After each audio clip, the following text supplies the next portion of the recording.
Hey guys, welcome to Jitters. Today we're gonna dive deep into a most terrifying and gripping story from Reddit, written by WorldAwayTweedy. It's a bit paranormal, scary, and terrifying too. Trust me, you're gonna love it. Now without further ado, let's jump into the terrifying Reddit stories. A message appeared on every screen in the world. Hide.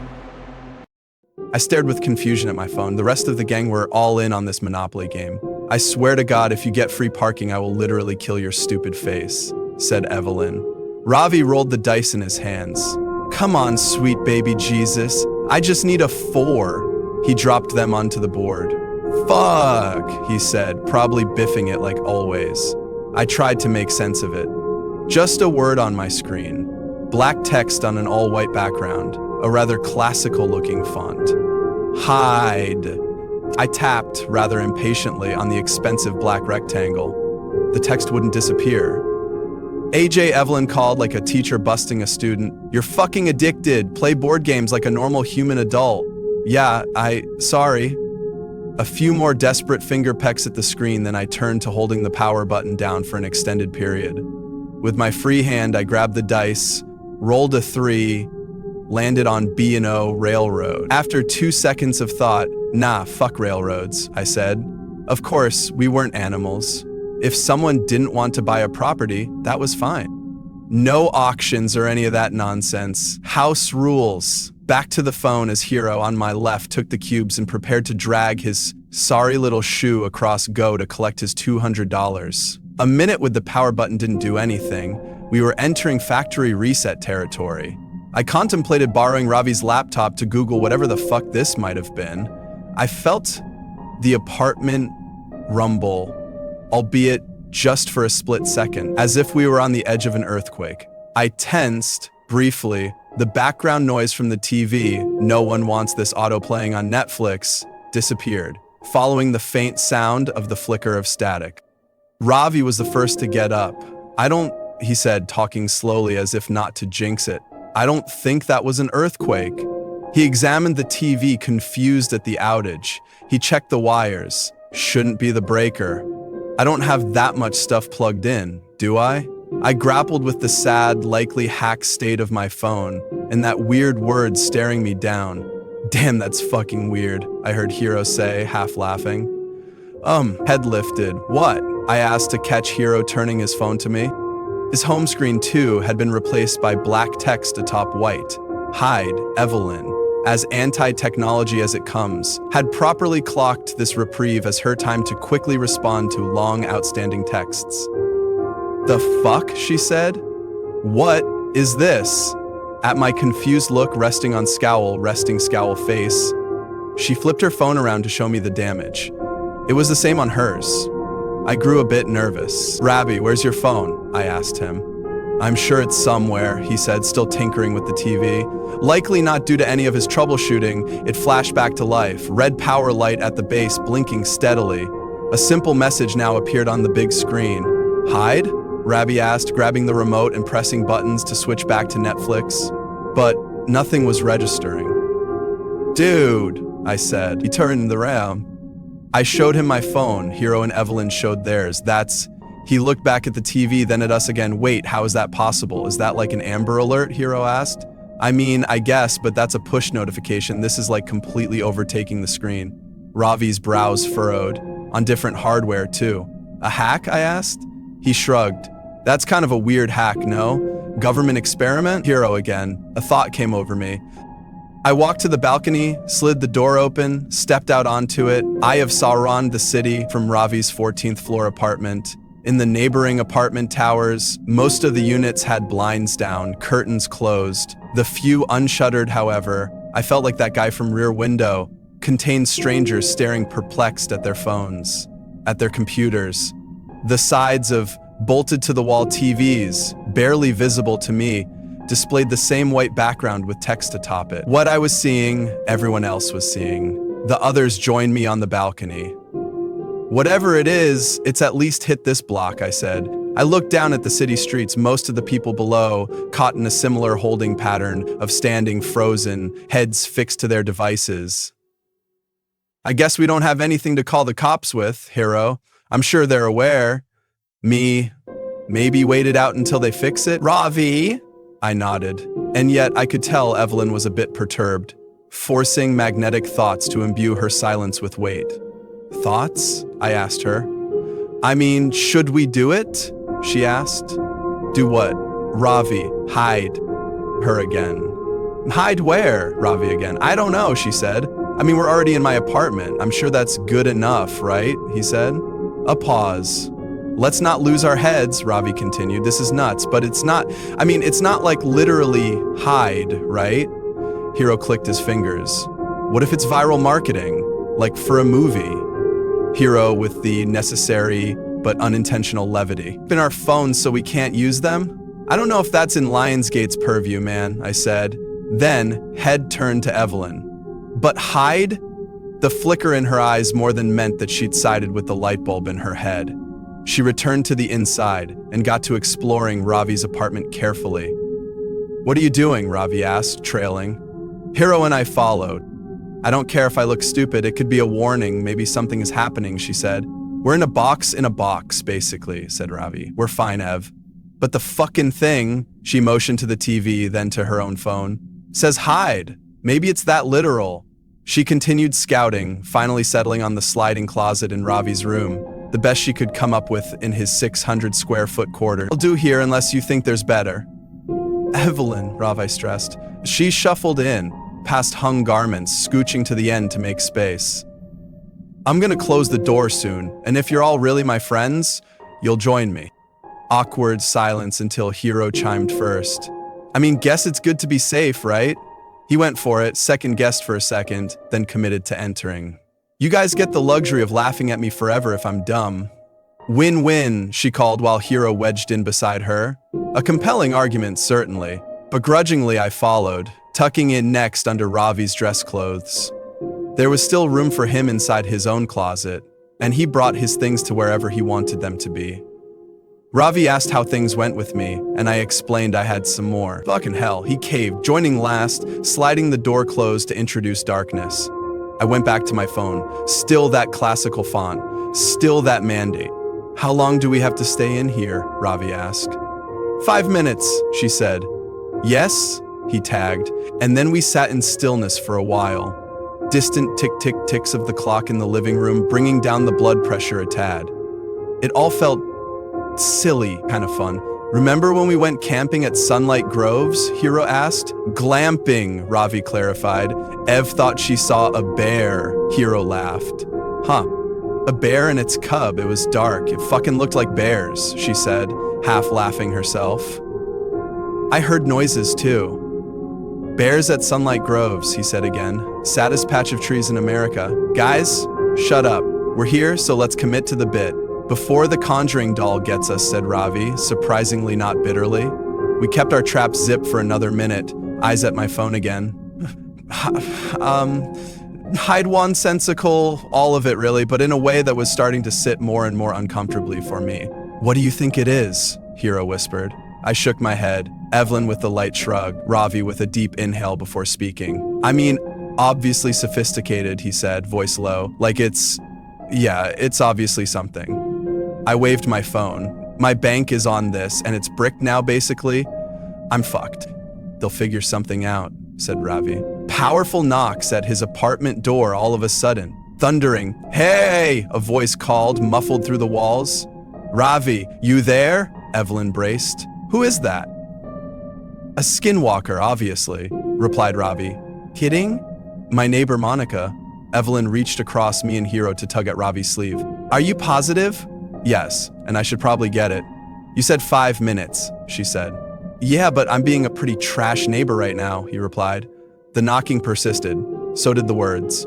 I have this weird thing on my phone. Brad has it too. It says, hide, TV, same thing, computer, same thing. I don't know how to reach anyone or what to do. The neighbor trailed on. Ravi blew air out of his nose. All right, this is stupid. I'm gonna... No, said Evelyn. But then all of a sudden, he stopped. We all stopped. I felt something very, very real. No knocking anymore, or at least I couldn't hear anything. Not the tick of the clock, nor the soft rustle of us against clothing. It was like the world was holding its breath, like there was a presence right outside the closet. Then the sting of static in my ear before it passed. Whatever it was, the feeling dissipated, the sound returned, and I sneaked a glance at my phone. The word hide was gone, and replacing it was my home screen. The silence between the four of us was uncomfortable. "Did you feel that?" Evelyn finally whispered. No one said anything. Ravi outstretched his arm yet again to slide the door open, but his hands were shaking. "You can do it," I whispered. "I think we're good." He steeled himself, looking very much like he was crossing some sort of internal threshold. He pulled the door aside, revealing his room exactly as we'd left it. We took it in. "I'm gonna answer Monica," he said, with not a whole lot of vigor to his voice, getting up and creeping out of the room.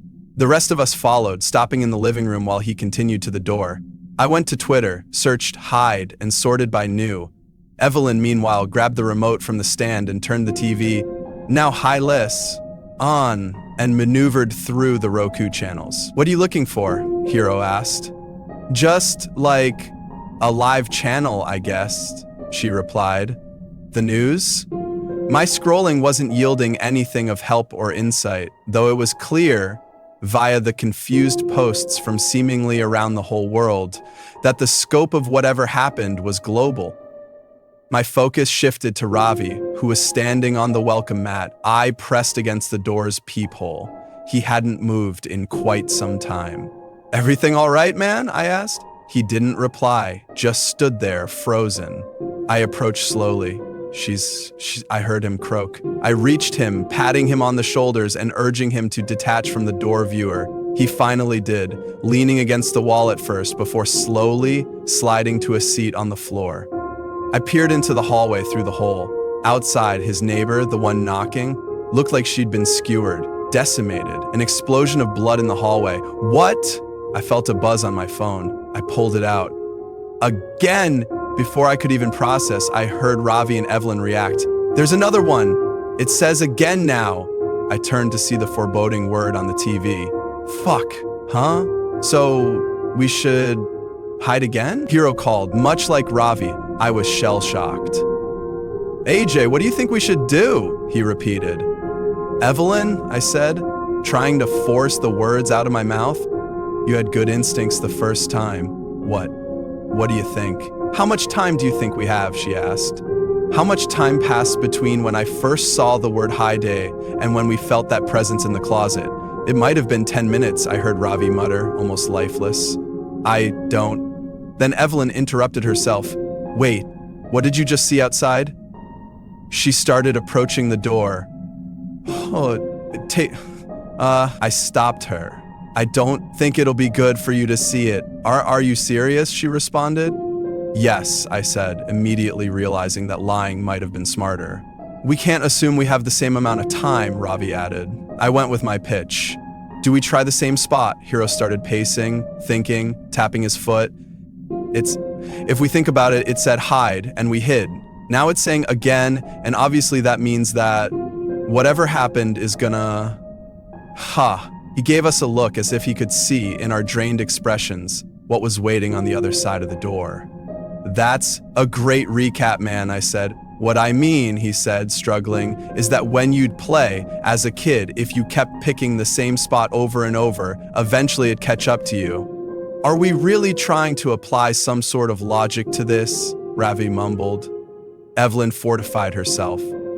"I think he's right. It's nuts, and I can't believe I'm saying this, but we need to operate on gut, and gut tells me we pick better spots this time." "But spots makes it sound like we should split up," I said, looking around, slowly realizing that the limited real estate we had to work with meant this suggestion made more sense than I would have liked. I turned to Ravi. "Where should we all go?" He shook his head, palmed his forehead a few times as if to slap himself back to reality. "We do," he started, thinking. "Two under my bed," he grimaced, letting neurons collide in his mind, one of us in the utility closet, the other laundry closet. He got up and pointed. One of the closets was right behind me, life in him again. Now, my eyes flitted to Hero and Evelyn.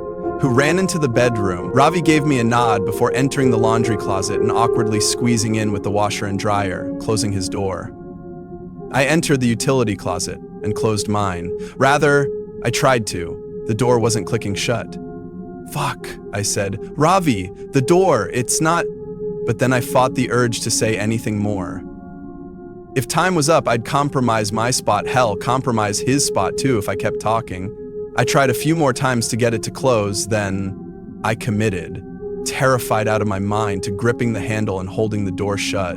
I tried to keep my shaking hand and quickening breath in check as the silence overtook again, complete silence, and then that presence. I felt a light tug at the door. I kept my hold firm but didn't try to overpower, didn't want to completely give it away. And again, it stopped, the feeling disappeared. And I waited 15 seconds before sneaking a look at my phone to see that the again warning was gone. I heard the sound of Ravi's door swing open first. I followed with mine. He was emotional. I forgot that door is fucked. I got scared, man. And I was, "You're all good. It's all right, man. I know." I even heard you call for me and I panicked and I thought, "We're alive, man. It's all right. And immediately I remembered it wasn't just us, Evelyn and Hero. "Right," he said. We rushed to his bedroom. Nothing, at first. The two hadn't emerged yet. For a moment, the horrifying thought that we'd be pulling their corpses out from under the bed rushed past me. "Guys," I said, "coast is clear. Quick!" Silence. For quite some time, before they finally shuffled out in one piece, alive. As they shifted from crawl to bend to standing, I wanted to hold them, hold everyone. For just a second, I felt a newfound appreciation for life and their faces and personalities. Haha, another buzz on my phone. I took a look. Break time. I let out a sigh of relief and showed the message to the others. "I guess that's good," Evelyn said. "A second to catch our breaths after this fucking craziness." "But then what?" Ravi asked. "Is this just gonna continue?" We walked into the living room together, nervously. "We haven't even gotten a single second to wrap our heads around this," Evelyn again. Something in me didn't seem right. I didn't feel good. "Hey, Ev, how'd you know that we should stay in the closet for 5 minutes? Hero asked, somewhat pointedly. I clocked minor annoyance in her face at the question. "I didn't know anything. It was a guess. But I mean, yeah, you guys were fucking lucky I was here and pushed for it, because, fuck, were you all being stubborn?" Hero wore a strange expression as he looked at her. "All right, sounds like you want to say something more," she said. "Why would I? What makes you think I'd..." "Ravi," interrupted Hero by stepping between the two of them. "Holy hell, keep your heads on, people," but as he said it, and maybe it was just an aberration in my mind, but I couldn't help but feel something significant stir within me, something really inflame, as if, even though his face was straight, he was concealing some sort of inner smile at what was happening. "Hero, I think you're focusing your skepticism in the wrong direction," I said. Robbie's expression turned irritated, which all but confirmed it for me. "I don't know if you want to be mad at the person that saved us the first time," I said, trying to make a point by motioning to Evelyn, but as I looked at her, something felt wrong there too. I contained it. Or rather, the person who wanted to open the closet door. And then something even more obvious hit me. "Wait, Ravi, you tried to kill me." And all of a sudden I was glaring at him, my temper rising by metric tons every second, as if it was all starting to make sense. Evelyn and Hero joined me. Ravi looked incredulous. "I already admitted that I fucked up with the door. I confessed to you. Why are you trying to make things worse?" I was trying to calm them down. Then, noticing us approach him, he backed towards the kitchen cabinets. He pointed at me. "You were on your phone when this first happened," he said, as if he were having his own revelation. "You were waiting for it to start." "That's an insane fucking misdirect," I said, positive that I couldn't trust him.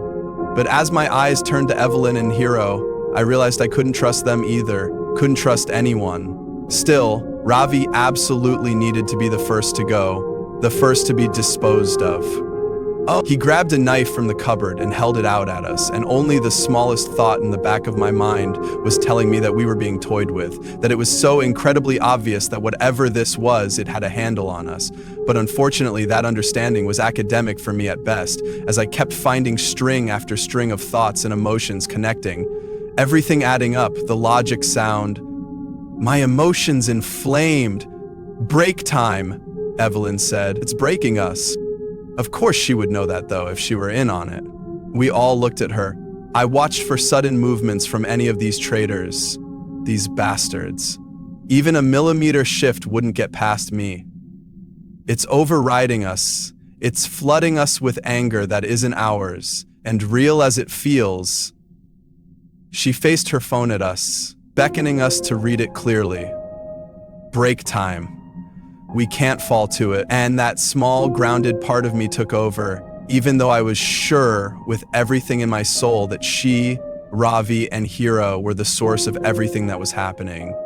Ravi's grip on the knife tightened as he and the rest of us remained in the bizarre equilibrium of our four-way standoff. It's all of you, I thought to myself, before I felt a lightness overtake me. Like an insatiable hunger fading,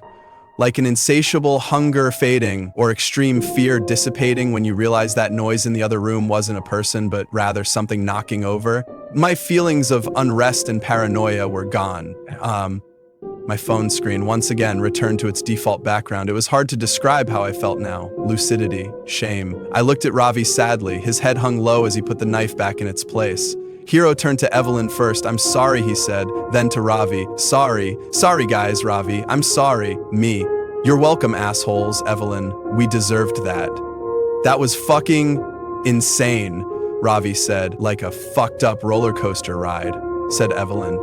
That wasn't totally me, Hero said. Like something was in me and it's okay, man. I was getting tired of saying it. And certainly I, out of everyone, didn't deserve to impart forgiveness anyway, after where my own head was at only 30 seconds ago. We need to, write something down. We are susceptible. Don't forget, started Ravi. We just need to remember to keep your heads on, I interrupted. Remember, but I think the fear that again would pop up on our phones drove him to start rummaging for some paper, start scribbling some words on it, while the rest of us tried to soak in the reprieve of nothing happening, every half second a luxury. I wanted to say sorry another 20 or so times, something I was sure wasn't a feeling unique to me. I feel like I'm losing myself, I said. It felt like I was in a dream at this point. Yeah, said Ravi. Yeah, we're, Hero said, looking at us carefully. Probably all gonna die. Should we, say our words, I guess? Don't talk like that, said Evelyn. How many people do you think are dead? Hero asked.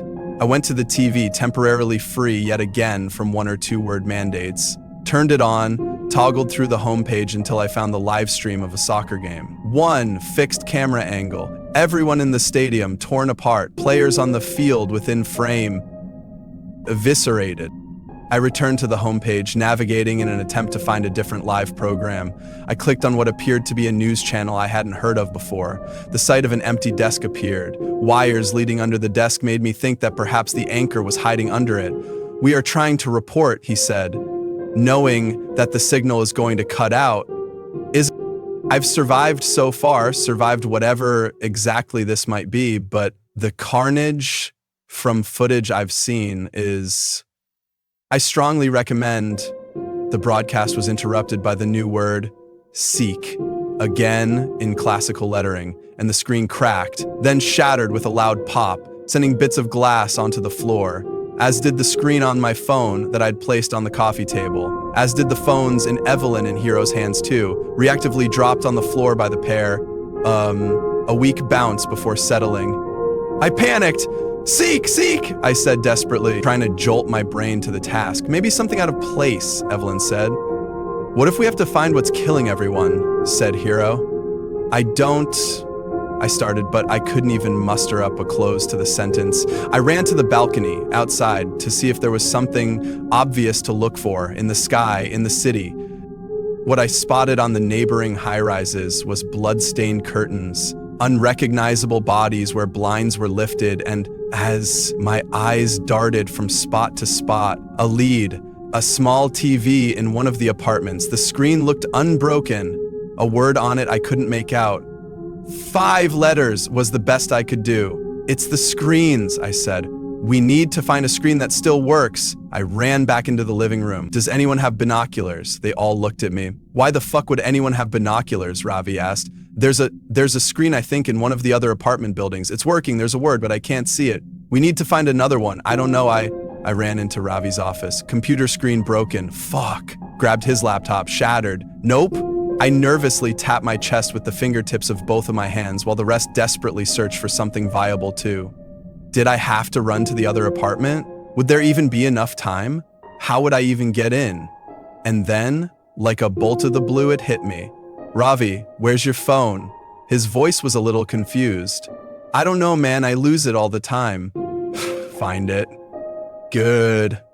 Once it got home, you really think that's it? We're looking for a functioning screen. It's the only one we haven't ruled out yet. I turned to Hero next.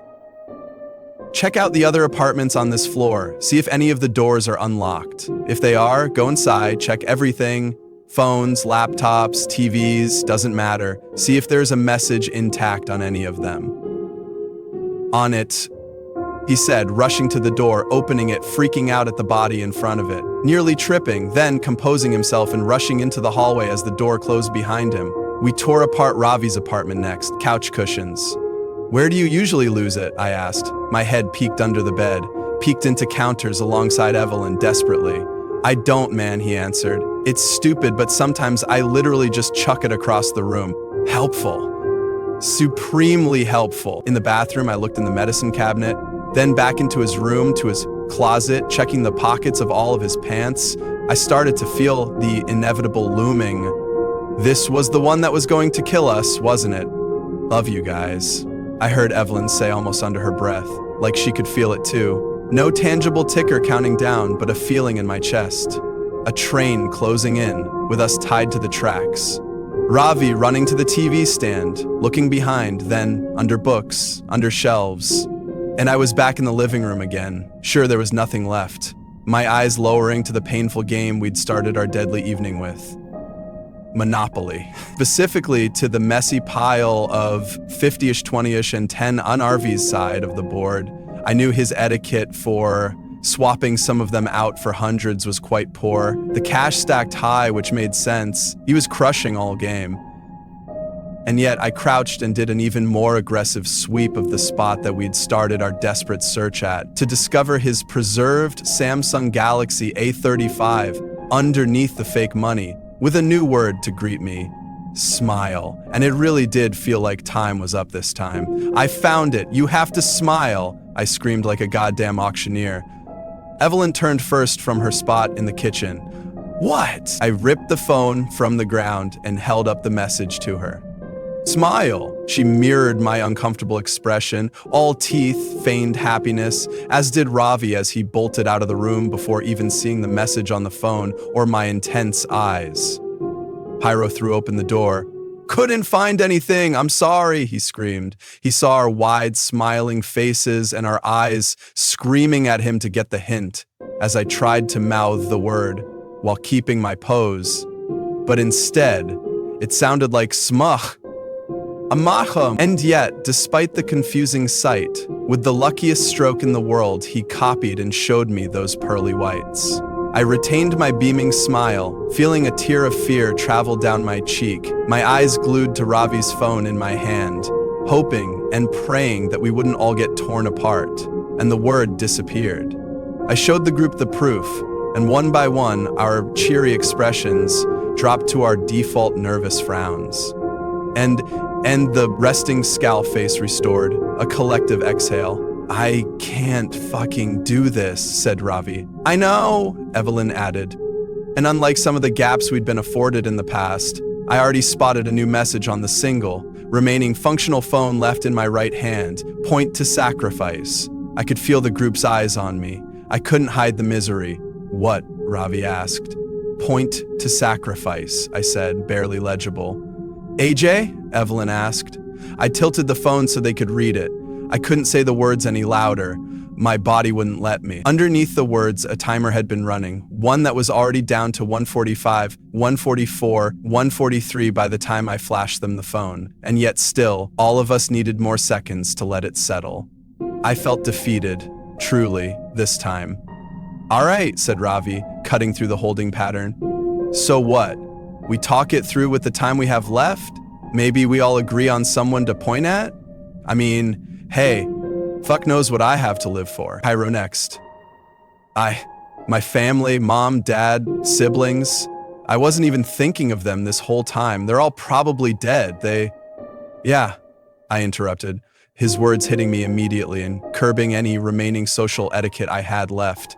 Everyone I had ever known was likely gone. Wow. Evelyn smiled at us softly. I just have you guys now, she said.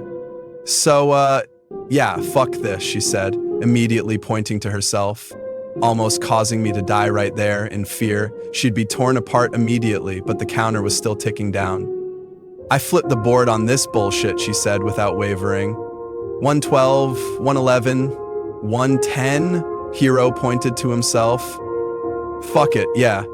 You know what? I flipped the board too, he said. I looked at him almost nervously, exasperated. Really, after all that, guys. 107, 106, 105. If there is a hell, Ravi said. Unlikely, but what the fuck? Maybe we dodged that bullet. He curled his index finger back towards himself. Flip the fucking board. I just looked at them. It was strange to feel a deluge of selfish thoughts flood into me all at once. 40, 39, 38. All right, I said, copying my peers, let's do it. I pointed at myself too, like we were all playing Simon Says or something. 33, 32, 31. I took an appreciative look at my old friends. The longest standing friends I'd ever had in my stupid life. And then at the Monopoly board we were playing on, it really was quite an awful game. I wasn't sure why we'd always subject ourselves to it. 27, 26, I saw the pile of money on free parking. 23, 22. The only way to make it fun was to play with bullshit rules. House rules. 20, 19. Wait, I said. Follow me. I sprinted to the door, I opened it, held it open for the rest. 15, 14, 13. I pointed at Ravi's dead neighbor in the hallway in front of the door, Monica. We didn't know what we were dealing with until she died. Her sacrifice gave us a chance, I said, almost looking up as if I was speaking to whoever was enacting this terror on us. I was aware it was a reach. 9, 8. And we've probably lost a lot of humanity since then, so... Sorry, I said, pointing at her. And thank you. 6, 5, and my best friends pointed too. A real morbid way to close things out with a clash of sorry and thank you escaping them as what would likely be their last words. I had really interrupted what was quite a nice moment inside for this strangeness. 2, 1, 0. House rules, I said. And then I prepared myself for it. Pain, then annihilation. But nothing came.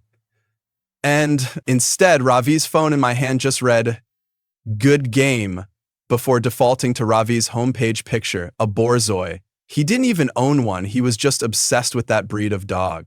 We stood there for 10 minutes, it felt, before we finally ventured inside, single file like a group of polite zombies. I was unsure what to make of what had happened, what to do, who to check on, the state of the world, what was going on around me. I sat back down at the Monopoly board. The others, in an almost Manchurian candidate sort of way, took their spots too. I think it was my turn, I said slowly. I grabbed the dice, I rolled. It was a 10. I tapped my top hat icon on each square until I landed on Shortline Railroad. Do you want to buy it? Evelyn asked me. I thought about it for too long. Finally, sure.